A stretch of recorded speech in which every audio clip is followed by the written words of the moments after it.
समाज में अभी तक हम लोगों ने दोस्तों समास के बारे में समझा, समास होता क्या इसके बारे में समझा, समास के पद क्या हैं, पूर्व पद क्या, उत्तर पद क्या है, एवं समास के पदों के हिसाब से समास के मुख्य भेद क्या हैं, और समास के सभी भेद यानी कि समास टोटल कितने प्रकार का होता है, उन सारी चीज़ों के बारे में अभी तक हम लोगों ने मेरे भाइयों सब समझा है। तो जो हम लोगों ने भेद अभी तक समझे हैं उन सारे भेद में एक एक करके लगभग सारे भेद यानी कि सारे टाइप समास के वो हम लोग दोस्तों आप पढ़ने वाले हैं। तो चलिए दोस्तों, आज जो है हमारा समास का पहला होगा यानी कि अव्यय भाव समास होगा। तो वीडियो स्टार्ट करने से पहले मैं सभी अब भाइयों से ये चाहूँगा कि जो भी लोग नए हैं प्लीज़ इस चैनल को सब्सक्राइब कर लो, वीडियो को लाइक कर लो, क्योंकि ये वास्तविकता में वीडियो सबसे अच्छी बनने वाली है, क्योंकि मैं यहाँ पे आपको सारे कॉन्सेप्ट क्लियर कराने वाला हूँ समास के। उसके बाद में मेरी बात की वीडियोज़ में आपको समास की प्रीवियस ईयर क्वेश्चन की सारे क्वेश्चन की सीरीज मिल जाएगी समास की, जिसमें कि आज के 10-15 साल से आज तक जितने भी समास के क्वेश्चन किसी भी एग्जाम में आए हैं वो सारे प्रश्नों की मैं प्रैक्टिस कराने वाला हूं बाद में। तो पहले आप कॉन्सेप्ट समझिए फिर वो करेंगे, ठीक है। तो चलिए दोस्त स्टार्ट करते हैं मेरे भाई। तो समास ये मैंने एग्जाम्पल से लिख लिए हैं, आपको मैं बाद में समझाऊंगा धीरे धीरे, ठीक है, क्योंकि एग्जाम्पल दिमाग में उस समय नहीं आते हैं तो इसलिए मैं इनको पहले ही नोट कर लिया हूँ, सारे नहीं आते हैं। तो समास का पहला ही भेद है आपको मेरे भाइयों, क्या आपको पता है कि समास का पहला ही भेद है कौन सा? अव्यय भाव समास, ठीक है। अव्यय भाव समास, अव्यय भाव समास, ये समास का हमारा पहला भेद है, ठीक है, अव्यय भाव समास।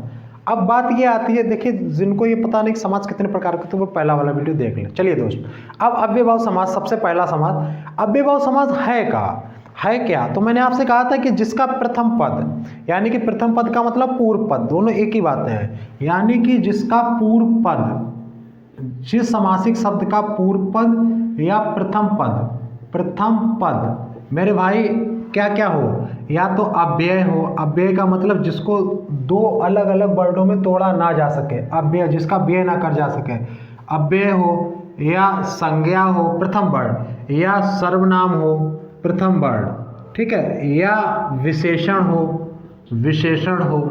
ठीक है, या विशेषण हो। ये इतनी अगर क्वालिटी उसके प्रथम वर्ड में आती है, किसी भी शब्द के, समासिक शब्द के, अगर उसका प्रथम पूर्व पद में अव्यय, संज्ञा, सर्वनाम, विशेषण कोई भी आता है तो वो डेफिनेटली कौन सा समास होगा? आप कहोगे भैया वो अव्यय भाव समास होगा, क्योंकि इसका नाम है अव्यय भाव। अव्यय मतलब जो टूटे ना, ठीक है, जिसका प्रथम शब्द क्या है? वो टूटे ना, प्रथम पद पूर्व पद टूटे ना, अव्यय अलग ना हो, वो सारे समास क्या होंगे? वो आप कहोगे अव्यय भाव समास होंगे, ठीक है।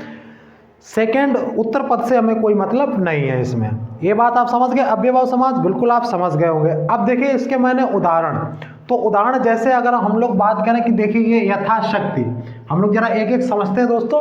यथाशक्ति, तो देखिए यथाशक्ति में क्या है?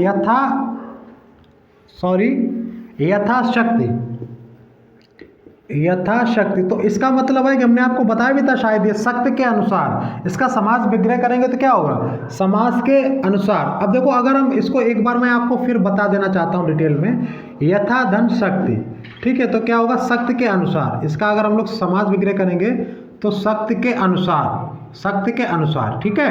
तो ये आपका कहलाएगा पूर्व पद। क्या कहलाएगा? पूर्व पद। प्रथम पद मैं आपको एक में ही समझा रहा हूँ, समझे नहीं, सब में नहीं बताऊंगा। प्रथम पद ये होगा आपका उत्तर पद, ठीक है, या इसको बोलते हैं क्या? द्वितीय पद। ये तो मैंने आपको सारी बातें मेरे भाई बताई थी। और शक्ति के अनुसार ये क्या होगा? ये होगा समास विग्रह। क्या होगा? समास विग्रह, ओके, ये होगा मेरे दोस्त समास विग्रह। और ये है समासिक शब्द। ये क्या है? आप कहोगे भैया ये समासिक शब्द है, ठीक है, ये बातें मैंने आपको बताई थी। तो देखिए यथाशक्ति, तो इसमें प्रधानता भी प्रथम शब्द की होती है। चाहे आप लिख सकते हो कि इसमें प्रथम पद की क्या होती है? प्रधानता। प्रधानता का मतलब ये है कि प्रथम पद पे ही ज्यादा फोर्स किया जाता है, ज्यादा बल दिया जाता है, ओके। तो देखिए यथाशक्ति मतलब शक्ति के अनुसार, यथाशक्ति शक्ति के अनुसार, जितनी उसे शक्ति थी, तो कहीं ना कहीं फोर्स किस पे है? यथा पे है। जैसे प्रतिदिन, तो प्रतिदिन का मतलब है कि डेली, रोज। तो दिन पे फोकस नहीं है, प्रति पे, मतलब प्रतिदिन पे फोकस है, ठीक है। तो यहाँ पे क्या होगा, प्रतिदिन। तो प्रति पे फोकस है, प्रतिदिन, डेली वो मतलब कहीं पे जाता है, स्कूल जाता है, मंदिर जाता है, तो प्रतिदिन, ठीक है। तो यहाँ पे ये क्या हो गया, अब प्रति भी वैसे क्या अव्यय है, तो इस प्रकार से यहाँ पर भी कौन सा होगा, आप बोलोगे अव्ययभाव समास। जैसे भरपेट, तो देखिए भरपेट में कहीं ना कहीं भर क्या अव्यय है, और भरपेट मतलब पेट भर के, क्या है कि भर कहीं ना यहाँ पे विशेषता भी बताता है, विशेषण भी होगा, क्योंकि पेट, देखो पेट क्या है, संज्ञा है, तो विशेषता बता रहा है कि भर पेट, पेट भर के, तो यहाँ पे भर क्या होगा, विशेषण भी होगा। हालांकि हमारा यहाँ पे आपको संज्ञा, विशेषण, सर्वनाम बताना ये कोई हमारा यहाँ पे मतलब नहीं है, लेकिन मैं आपको समाज को समझाने के लिए, क्लियर कराने के लिए मैं आपको बता रहा हूँ। तो देखिए भर पेट मतलब पेट भर के, तो फोकस किस पे है, भर पे है, ठीक है, पहले वाले पद पे। आजन्म, आजन्म का मतलब जन्म से, आजन्म, वो आजन्म अंधा है, तो मतलब जन्म से अंधा है, वो आजन्म से पढ़ने में होशियार है, तो मतलब जन्म से होशियार है, दिमाग जीनियस है। तो देखिए आजन्म मतलब कहीं ना कहीं किस पे है, आ मतलब क्या अव्यय है, ठीक है, अव्यय पे है, तो आ यहाँ पे किस पे फोकस है, आ पे, आजन्म। उसी प्रकार से प्रत्यक्ष, तो प्रति अक्ष, प्रति माने सामने, अक्ष माने आंख, आंख के सामने, यानी कि प्रत्यक्ष, यानी कि आंख के सामने, तो कहीं ना कहीं फोकस किस पे, प्रति पे है, प्रतिधन अक्ष, ठीक है, प्रतिधन अच्छी, तो प्रतिधन अक्ष पे मतलब प्रति मतलब आंख के सामने, प्रत्यक्ष, तो यहाँ पे किसके फोकस है, प्रति पे ही फोकस है, ठीक है। दिनों दिन मतलब दिन के बाद दिन, दिनों दिन, तो यहाँ पे किस पे फोकस है, दिन के बाद दिन, दिनों दिन वो बढ़ते जा रहा है, मतलब दिन के बाद दिन पे वो क्या कर रहा है, बढ़ते जा रहा है। उसके पास एकाएक मतलब एक के बाद एक, एक के बाद एक, एक के बाद एक, एक के बाद एक, वह जो है अपनी चीजों को कंप्लीट करते जा रहा है, तो एकाएक क्या होगा, वहां पे विशेषण होगा, ठीक है। उसी प्रकार से विवेक पूर्वक, तो मतलब उसने कोई काम अपना कैसा किया, विवेक पूर्वक, क्या विवेक के साथ में किया, तो विवेक यहाँ पे क्या है आपका विशेषण, तो कहीं ना कहीं पहले पे विवेक पूर्वक काम किया, पूर्वक क्या कोई मतलब नहीं, विवेक पूर्वक काम किया, मतलब विवेक यहाँ पे क्या है आपका, विवेक शब्द पे प्रधानता विशेषण है, ठीक है। ये आपके सारे मेरे दोस्तों जो उदाहरण है, ये सारे किसके हैं, आप कहोगे भैया ये सारे एग्जाम्पल किसके, अव्ययभाव समास के हैं, ओके। अब इसमें मैं आपको और भी अगर बताऊं, तो जैसे लावारिस, क्या होगा, लावारिस, तो देखिए लावारिस में कोई पूछे कौन सा समास, आपको भैया ला है, लावारिस, तो ला क्या अव्यय है, तो इसमें कौन सा अव्ययभाव समास है, ठीक है। इसकी मैं आपको पहचान भी बता देता हूं, अगर आप लोग अगर ये शब्द आ जाए इसमें, कौन से, जैसे ला आ जाए, आ जाए, बे आ जाए, जैसे बेवफा, बेवफा, ठीक है। तो बेवफा में कौन सा समास एक साथ है, आप कहोगे अव्ययभाव समास, ठीक है। बाकायदा, तो बाकायदा में कौन सा समास, आप कहोगे अव्ययभाव समास, क्योंकि बा आ गया, ठीक है। बा भी आप डाल सकते हो, बाकायदा, प्रति भी डाल सकते हो, भर भी डाल सकते हो, ठीक है, प्रति डाल सकते हो, भर डाल सकते हो, यथा डाल सकते हो, ठीक है, यथा। तो ये अगर शब्द आ जाए, ये इनकी पहचान है कि अगर पहले वाले शब्द अगर ये जुड़ जाएं, ठीक है, तो आप वहां पे अव्ययभाव समास को पहचान सकते हो। अब इतनी बात अव्ययभाव समास बताने के बाद मैं आपसे फिर एक बात कहूंगा, देखो संधि हो चाहे समास हो, या मैं कहूंगा पूरी स्टडी हो, चीजें यहाँ पे दिमाग से आप काम करिए जब भी प्रश्न सामने आए कहीं पे। अब मैं पढ़ा रहा हूँ एग्जाम्पल, लगभग मेरा ये मतलब है कि 90% आपको यहाँ से मिल सकते हैं, क्योंकि ये सारे प्रीवियस ईयर के ही मैंने एग्जाम्पल उठाए हैं जो कि अति महत्वपूर्ण हैं। लेकिन फिर भी मैं आपसे कहता हूँ चलो यहाँ से नहीं आया तो आपके पास दिमाग तो है ना, आपके पास कॉन्सेप्ट तो है ना कि भाई अव्यय है, प्रथम शब्द विशेषण है, संज्ञा है, ये है वो, मैं पूरा समझा रहा हूँ। तो आपके पास दिमाग अगर होगा ना तो दुनिया का कोई बढ़ देगा, आप तुरंत बता दोगे वहां पे भैया इसमें ये समास है, अव्ययभाव समास है। ओके, तो यहाँ पे अब हमारा दोस्तों अव्ययभाव समास बिल्कुल कंप्लीट होता है। अब हम लोग आगे बढ़ते हैं समास के दूसरे पार्ट पे। मैं चाहूंगा तब तक आप अव्ययभाव समास के ये कुछ मैंने बातें बताई हैं और अव्ययभाव समास के उदाहरण विवेक पूर्वक तक इतने आप चीजें नोट करो। आपके पास समय है 10 सेकेंड। ओके, चलिए फिर मैं इसके बाद आगे बात करने वाला हूं, बोर्ड भी थोड़ा खाली हो जाएगा। 10 सेकेंड है, जल्दी नोट करो। और देखो आप हिंदी की एक नोट्स बना लो, अगर आपको किसी भी एग्जाम में, यार दुनिया की कोई एग्जाम देने जाओगे हिंदी अगर उसमें आएगी, मैं कहूँगा इवन पीसीएस तक अगर हिंदी आएगी तो मैं बात आपको बता रहा हूँ, यूपी स्टेट की एग्जाम तक मैं बात कर रहा हूँ अपनी हिंदी को लेके। तो वहाँ तक आप मेरी नोट्स बना लो, अच्छे से समझो। उसके बाद प्रीवियस ईयर के क्वेश्चंस भी आप जो मैं करा रहा हूँ और आगे कराऊंगा हर टॉपिक वाइज, वो आप मेरे दोस्तों सारे निकाल लो। आप इसको नोट करते रहो और मेरी बात को सुनते रहो, ठीक है। वो सारे निकाल लो जो कि मैं करवा रहा हूँ। अभी देखो मैं संधि की करवाऊँ, करवाया हूँ उसमें सारे पीसीएस के क्वेश्चंस भी हैं जो कि आए हैं पिछले सालों में, तो मैं सारे आपको देखो सारे निकले भी हैं, आपसे भी हुए हैं, सारे वही पढ़ाए हुए हैं। तो इसीलिए मैं कह रहा हूँ दोस्त, आप अच्छे से नोट्स बनाओ और बड़ा शांति के साथ में, धैर्य के साथ में पढ़ो, दुनिया को बताना नहीं है। चुपचाप अपना पढ़ते रहो, कॉन्सेप्ट क्लियर करते रहो, प्रीवियस निकालते रहो टॉपिक वाइज, आपका एक दिन तैयारी आपकी हो जाएगी, घड़ा आपका भर जाएगा। बस जिस दिन घड़ा भर गया उस दिन आपका सिलेक्शन, किसी भी एग्जाम में बैठोगे। चलिए दोस्त, आप मैं आशा करता हूँ आई होप कि आपने जो है इसको नोट कर लिया होगा। चलिए मैं इसको अब अव्ययभाव समास को करता हूँ रफ, फिर हम लोग आगे बढ़ते हैं।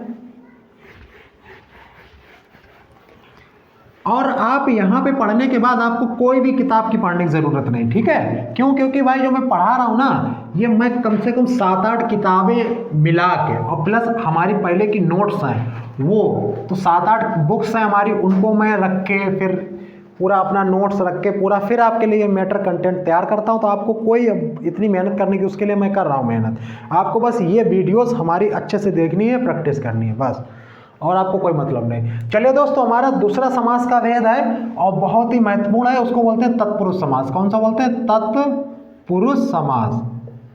तत्पुरुष समास, तत्पुरुष समास। और आपको पता है कि समास में सबसे बड़ा पार्ट है समास का तत्पुरुष समास, क्योंकि लगभग इसी के ही पार्ट मैंने आपको बताए थे कि लगभग इसके भाग होंगे 6 और 6 4 10 और 10 और 10 2 12-13 पार्ट हैं लगभग इसके। तो 12-13 भाग सिर्फ तत्पुरुष समास के ही हैं। लोग पूरे समाज में 12-13 भाग पढ़ाते हैं, हम आपको तत्पुरुष के ही कम से कम 12-13 भाग पढ़ाएंगे, ठीक है? सारे पढ़ेंगे हम लोग, क्योंकि पता नहीं एग्जाम में कौन सा पूछ दे। तो अब बात आती है कि भैया तत्पुरुष समास क्या है। तो तत्पुरुष समास है कि जहां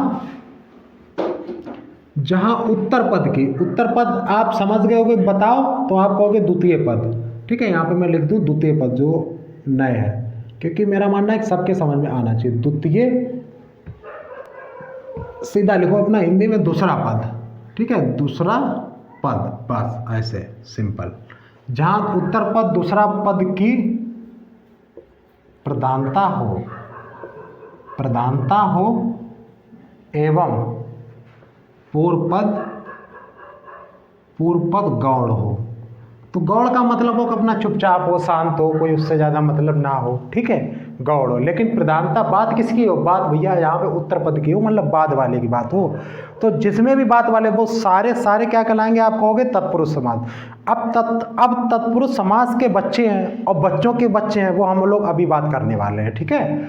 तो सबसे पहले इनके हम लोग प्रधानता, अब जैसे इसमें आपको एक उदाहरण भी हम आपको बता दें इसमें तत्पुरुष समास में, तो सबसे पहले मेरे दिमाग में आ गया महात्मा, ठीक है? तो महात्मा, तो इसमें क्या है कि महान है आत्मा, महान है आत्मा, महान है आत्मा, ये है लिखा है, ठीक है?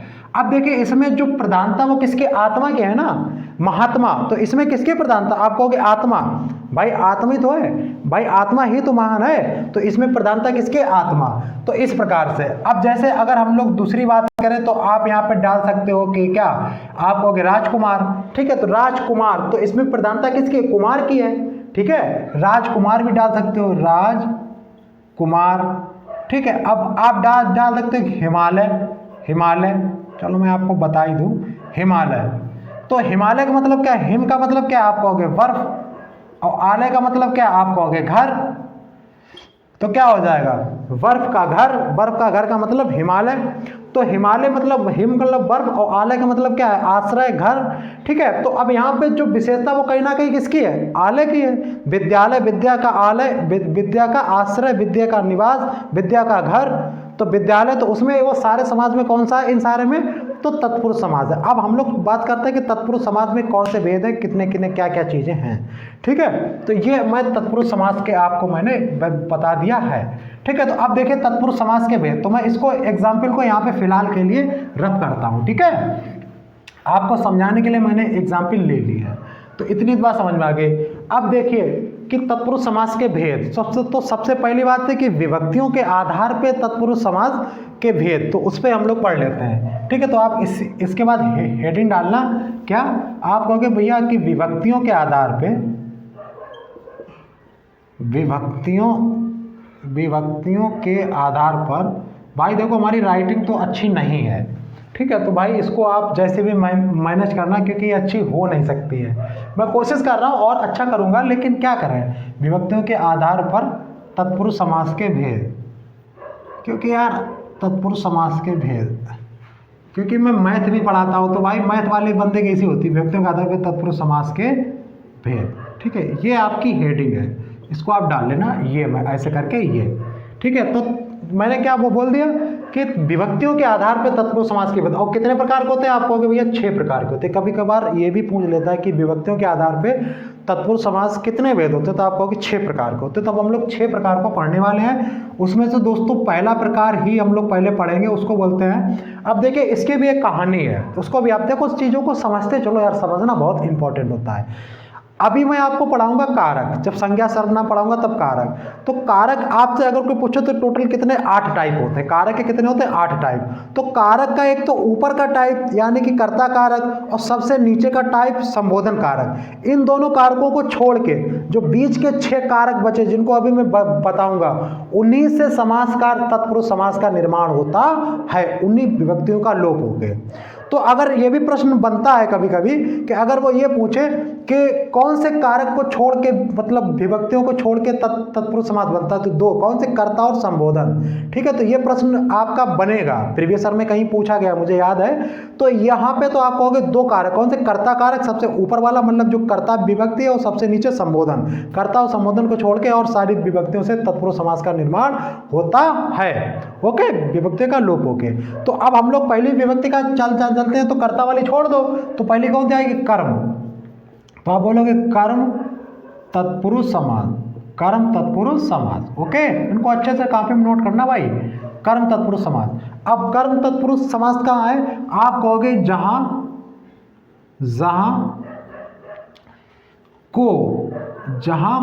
को, कौन सी को विभक्ति का लोप हो, को विभक्ति का आप कहोगे लोप हो, को विभक्ति का लोप हो। ठीक है, ये सारे एग्जाम्पल्स मैं इधर लिख दूं ऐसे करके, ये अलग है। ठीक है, तो जहां को विभक्ति का लोप हो, वहां पे क्या होगा, आप कहोगे भैया वहां पे कर्म वहां पे क्या होगा, वहां पे कर्म तत्पुरुष समास होगा।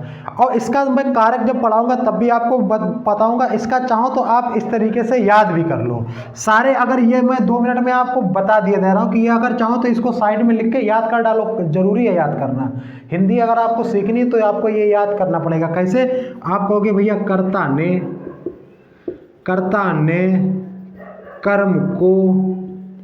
कर्म को संप्रदान के लिए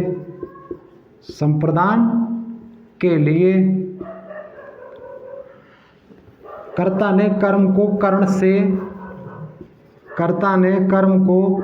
कर्ण से या के द्वारा संप्रदान मतलब के लिए और अपादान से,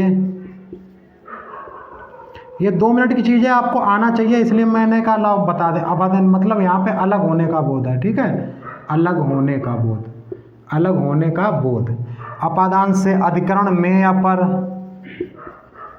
अधिकरण मतलब क्या होगा, में आ जाए या पर आ जाए, अधिकरण या पर। तो 1 2 3 4 5 6 और लास्ट में बचता है संबंध। तो अपादान, चलो संबंध डाल दो, संबंध। तो संबंध मतलब का, की, के, ना, नी, ने, रा, री, रे। और लास्ट में आपका मैं यहाँ पे लिख देता हूँ, यहाँ पे संबोधन कारक। ठीक है, मैं कारक आपको सारे बता रहा हूँ। ठीक है, संबोधन कारक। तो संबोधन कारक में क्या होगा, हे प्रभु, है ओ, अरे, ये। तो इस तरीके से मतलब संबोधन करें, अरे ये। तो अब आप मेरी एक बात ये समझिए, ऐसे करें, ये। अब आप मेरी बात समझिए। तो कारक मैंने ये आपको कारक 8 ही बता दिए हैं, लेकिन जो समास बनेगा वो संबोधन का और कर्ता का 2 का नहीं बनता है, इन्हीं 6 से निर्माण होता है। अब आप ये कहीं कॉपी में साइड में मेरे भाई ये आप नोट कर लो और इनको याद कर लो। कर्ता ने कर्म को करण से या द्वारा संबोधन के लिए अपादान से हटने के और संबंध काके के नानी ने रारी रे और अधिकरण में या पर संबोधन ए ओ अरे, ठीक है, हे ऐसे करके संबोधित करते हैं हे। तो ये सारे आपके आठों हो गए। इसको आप 1 मिनट में साइड में नोट करके और इसको कॉपी में याद कर लेना, क्योंकि ये इसमें भी काम आएगा। ये आपका हिंदी में कई जगह काम आता है, कारक में भी काम आएगा, आगे उसमें सर्वनाम में भी काम आएगा, तो ये कई जगह काम आता है, ठीक है। तो इसको मैं आपने नोट कर लिया होगा, जल्दी से स्क्रीनशॉट लेके इसको आप नोट कर लो। ये मैं आपको बता दिया हूँ अलग से, ठीक है। तो मैं इसको रफ करता हूँ मेरे भाई, ठीक है। ये क्योंकि भाई अगर मेरा मतलब है आपको पूरा हिंदी सिखाना, तो अब उसके लिए मैं सब आपको बताऊंगा जो भी मुझे जरूरी लगेगा। तो चलिए दोस्तों, तो जहाँ को विभक्ति का लोप हो तो वहाँ पे क्या होगा, कर्म तत्पुरुष समास। और उत्तर पद तो प्रधान होगा ही होगा, क्योंकि ये तत्पुरुष समास इनके पिताजी हैं, तो जब इनका उत्तर पद मतलब जो है प्रधान है, तो इनका भी होगा, सबका होगा, नीचे बच्चों का भी होगा, ठीक है। चलिए, तो ये हो गया। अब देखिए इसमें को विभक्ति कैसे लोप। अब देखिए चिड़ी मार, तो चिड़ी मार का क्या होगा, चिड़ी को मारने वाला, चिड़िया को मारने वाला, तो चिड़िया को मारने वाला। इसका अगर समास विग्रह करेंगे तो क्या होगा, चिड़ी को मारने वाला, चिड़िया को मारने वाला, ठीक है। तो को, अब देखिए को, चिड़िया को मारने वाला एक था समास विग्रह, इसको हमने कर दिया चिड़ी मार, तो को का क्या हो गया, लोप हो गया। तो आप तुरंत कह दोगे भैया इसमें कौन सा है, आप कहोगे कर्म तत्पुरुष समास।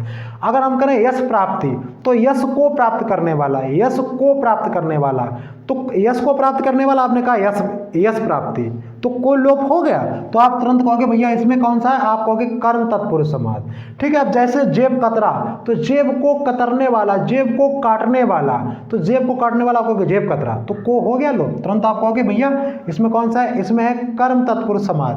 मनोहर, मन को हरने वाला, को आ गया, मन को हरने वाला मनोहर, तो इसमें कौन सा हो जाएगा आपका, ये कौन सा हो जाएगा, कर्म तत्पुरुष समास, ठीक है। तो ये आपके सारे कौन से आप कहोगे, ये सारे आप नोट कर लीजिए, ठीक है। तो जिसमें को लोप आ जाए तो बस दिमाग में क्या रखना, को आ जाए वो होगा कर्म तत्पुरुष समास। एग्जाम्पल बहुत सारे हैं, ठीक है, कोई भी आए आप दिमाग में कॉन्सेप्ट को दिमाग में बैठाना है। और ज़्यादा एग्जाम्पल्स के लिए मैं आपको प्रैक्टिस में बाद में प्रीवियस ईयर क्वेश्चन के करवाने वाला हूँ। यहाँ पे बस आपको कॉन्सेप्ट और कुछ एग्जाम्पल के माध्यम में उसको क्लियर करना ही मेरा यहाँ पे मतलब मुख्य जो है लक्ष्य है। प्रैक्टिस में आपको बाद में वीडियो लेके आऊँगा प्रीवियस ईयर की, तो फिर भी ये कम नहीं है, इनको आप नोट कर लीजिए। अब दूसरा समास मेरा दोस्तों यही बनता है, आप कहोगे कर्म हो गया कर्ण, तो आप कहोगे कर्ण तत्पुरुष समास।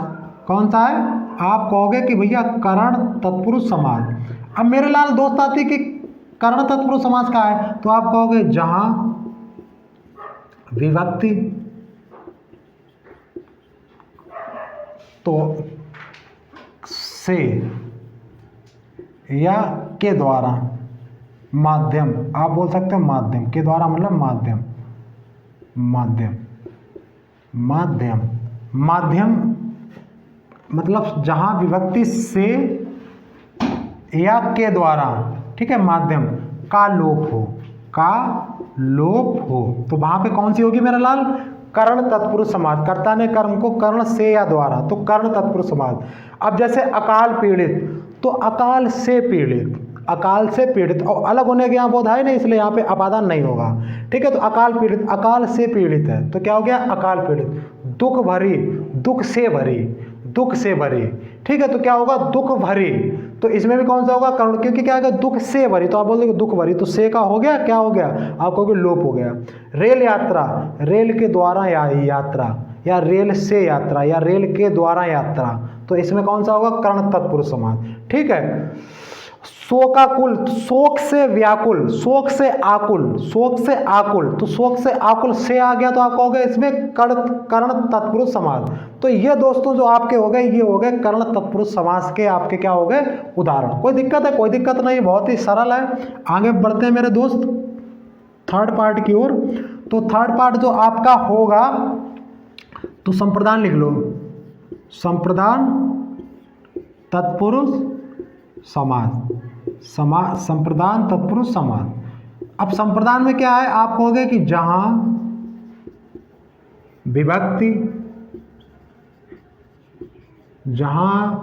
विभक्ति के लिए, क्या हो, के लिए का लोप हो। ठीक है, जहां के लिए विभक्ति का लोप हो वहां पे होगा संप्रदान तत्पुरुष समाज। अब संप्रदान, अब इसको भी समझते हैं, तो इसमें क्या होगा, देशभक्ति, मतलब देश के लिए भक्ति, आगे आपने आप देश के लिए भक्ति। ठीक है, अब आ जाएगा रसोई घर, तो रसोई के लिए घर, रसोई के लिए घर क्या होगा, रसोई घर। अब होगा विद्यालय, तो विद्या के लिए आलय। ठीक है, विद्या के लिए आलय, तो क्या होगा, विद्या के लिए आलय। देशभक्ति, देश के लिए भक्ति, रसोई घर, रसोई के लिए घर, विद्यालय। नहीं, देश के लिए भक्ति कहाँ होगी भाई,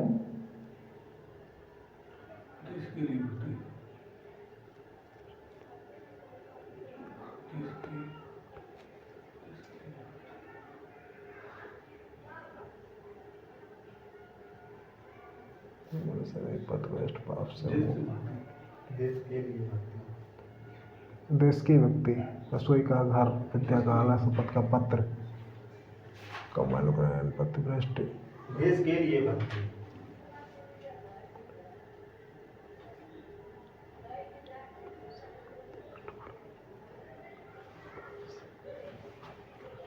सही तो है, मैं सही पढ़ा रहा था यार।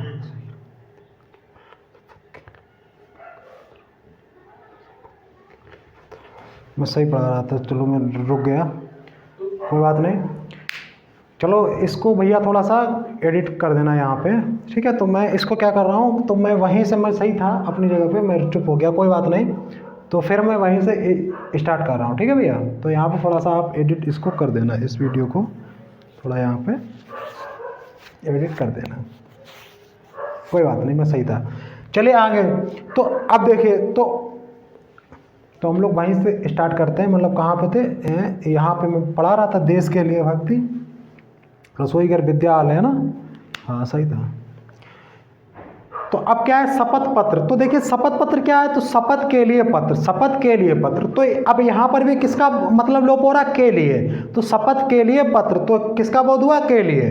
ठीक है, तो यहाँ पे शपथ के लिए पत्र। अब आगे हम लोग दोस्तों बढ़ते हैं, तो आगे आप कहोगे कि अब अगला, तो आपके 3 यहाँ से क्लियर हो गए। ठीक है, अब स्पेस नहीं है, तो इसे आप जल्दी से 10 सेकेंड में नोट करो, फिर हम लोग आगे बढ़ते हैं, यानी कि चौथा तत्पुरुष समास विभक्ति के आधार पे। जल्दी से आप जितना मैंने टिक किए इतने आप एग्जाम्पल नोट कर सकते हो, आगे वाले मैं आपको बाद में बताने वाला हूँ। ठीक है, जल्दी करो नोट मेरे दोस्त, आपके पास टाइम है मुश्किल से 10 सेकेंड।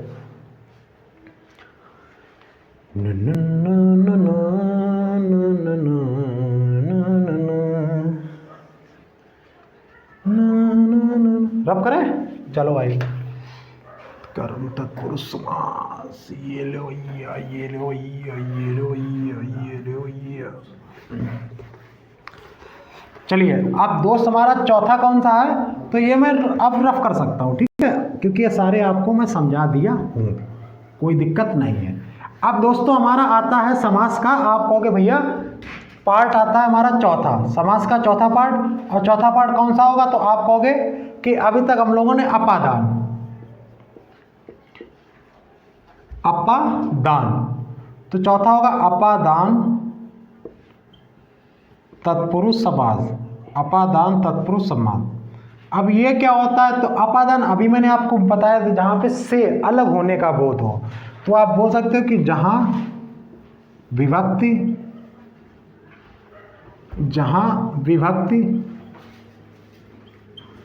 जहाँ विभक्ति से, और से का मतलब अलग होना, अलग होना, अलग होने का बोध हो, तो वहाँ पे कौन सा होगा, बोध हो, तो वहाँ पे कौन सा समास होगा, आप कहोगे अपादान तत्पुरुष समास होगा वहाँ पे। ठीक है, अब जैसे आपका होगा गुण रहित, मतलब गुण से रहित, गुण से रहित है, मतलब गुण उसमें है ही नहीं, गुण बिल्कुल क्या है, उससे अलग है, तो क्या होगा, से।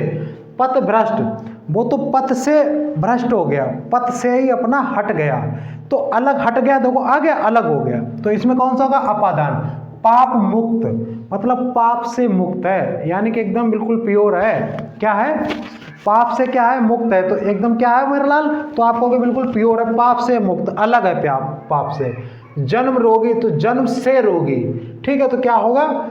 जन्म रोगी मतलब जन्म से रोगी है, ठीक है। उसके बाद क्या होगा? काम चोर, तो मतलब काम से जी चुराने वाला। काम चोर क्या होगा? कि काम से जी चुराने वाला, काम से भागने वाला, तो क्या होगा? काम चोर। मतलब कहीं ना कहीं काम से क्या कर रहा है? भाग रहा है काम से, तो क्या होगा? काम चोर, ठीक है। तो ये आपके सारे क्या हो गए? आप कहोगे भैया ये सारे हो गए तत्पुरुष समास। क्लियर है भाई? क्योंकि इसमें से आ रहा, से मतलब अलग होने का बोध हो रहा है। तो आप ये वाला ये हो गया। अब अगला हम लोग दोस्तों पांचवा पढ़ते हैं। तो आप कहोगे कि संबंध तत्पुरुष समास, संबंध तत्पुरुष समास, ठीक है। अब संबंध तत्पुरुष समास क्या है? कि कह सकते हो कि जहां विभक्ति, का, की, के, नानी ने, रारे रे, ऐसे करके का लोप हो, तो वहां पे कौन सा होगा मेरे लाल? आप कहोगे संबंध तत्पुरुष समास होगा। जहां पे का, के, नानी ने, रारी रे ऐसा कुछ बीच में आ जाए, संबंध हो, तो उसमें कौन सा होगा? आप कहोगे वहां पे संबंध तत्पुरुष समास। जैसे आपको देखा सेनापति, तो क्या है? सेना का पति, ठीक है। सेना का पति, तो का आ गया, तो का क्या होगा? लोप, तो सेनापति हो गया। अब जैसे राजभाषा, तो राज की भाषा, ठीक है। राज की भाषा, ठीक है। तो राजभाषा कौन सी है हमारी? तो आप बोलोगे हिंदी, ठीक है। अभी तक राष्ट्रभाषा का क्लियर नहीं हो पाया है, ठीक है। उसकी अपना एक अलग इतिहास है, वो मैं आपको जब कभी जीएस पढ़ाने का कभी मौका मिलेगा मुझे भविष्य में, फिर मैं आपको वो चीज़ें सारी क्लियर करूंगा। चलिए दोस्त, कोई नहीं। तो जल धारा, तो जल की धारा क्या होगा? जल की धारा, का के क्या आ रहा है? गंगा जल, गंगा का जल, तो गंगा का जल क्या है? संबंध, समय का के क्या आ रहा? तो काकी के का लोप हो, आप बोलोगे संबंध तत्पुरुष समास। राजकुमार, राजा का कुमार, ठीक है। राजा का कुमार, तो क्या होगा? संबंध तत्पुरुष समास होगा। तो ये आपके दोस्तों सारे कौन से थे? आप बोलोगे संबंध तत्पुरुष समास। और आपका विभक्ति के आधार पे लास्ट में है दोस्तों, आप बोलोगे कि अधिकरण तत्पुरुष समास। विभक्ति के आधार पे अंतिम तत्पुरुष समास है। आप बोलोगे भैया, क्या बोलोगे? आप कहोगे भैया इसको बोलते हैं अधिकरण तत्पुरुष समास। तो आप बोल सकते हो कि जहां पे में या पर इन विभक्ति का लोप हो,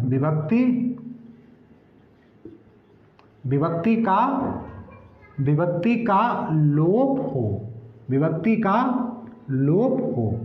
कोई दिक्कत है? आप कहोगे कि अधिकरण तत्पुरुष समास मतलब में या पर जहां विभक्ति का लोप हो। अब में या पर की बात करते हो, देखिए जैसे वनवास, तो वन में वास, ठीक है। तो क्या होगा? वन में वास, मतलब वन में वास क्या किए भगवान श्री राम, तो क्या होगा? वनवास, ठीक है। सॉरी। पुरुषोत्तम, पुरुषों में उत्तम, कौन से थे? पुरुषों में उत्तम, मर्यादा पुरुषोत्तम श्री राम, तो इसे बोलते हैं मर्यादा पुरुषोत्तम, पुरुषों में उत्तम, मर्यादा से युक्त, ठीक है। तो ध्यान मग्न, तो ध्यान में मग्न, ठीक है। ध्यान में मग्न, तो इसमें क्या होगा? अधिकरण, जिसमें में या पर आ जाए। देवा आश्रित, देवों पर आश्रित, तो क्या होगा? देवा आश्रित, तो जिसमें में या पर विभक्ति का लोप हो, आप बोलोगे अधिकरण तत्पुरुष समास है वहां पे। कोई दिक्कत है? कोई दिक्कत नहीं है, ठीक है। तो ये दोस्तों आपके जो हैं वो विभक्ति के आधार पे मैंने 6 समास आपको दोस्तों एकदम क्लियर करा दिए हैं, और आशा करते हैं कि ये आपको समझ में भी आए होंगे।